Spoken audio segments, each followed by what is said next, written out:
Nomad's configurator is capable of pulling configuration rules and bill of materials out of the ERP using our synchronizer.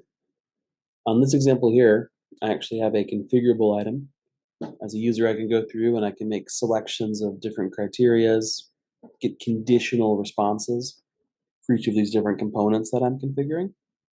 And as I complete that configuration using our integration to the ERP, I'm actually able to generate pricing and available to purchase items that are actually configured items. Some users can use Nomad's configurator to provide a visual preview of the actual configured item.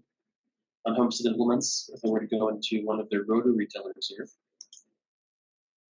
I can select a certain rotor tiller size, but I can also select certain powder coat color options to see a real-time view of those colors applied. The way we configure those items, we actually pull all of the different elements of configuration out of the ERP system. We pull them up with options and names and titles. And I can actually, as a user in the backend here, even see some of those conditions. If I have conditions on those items, I could add images to allow users to select images instead of text. And I could actually enforce different options of configuration throughout the whole configuration process, even down to the effective price that we charge for configuration. And you can see here I've got all the prices that actually make up that configurable item.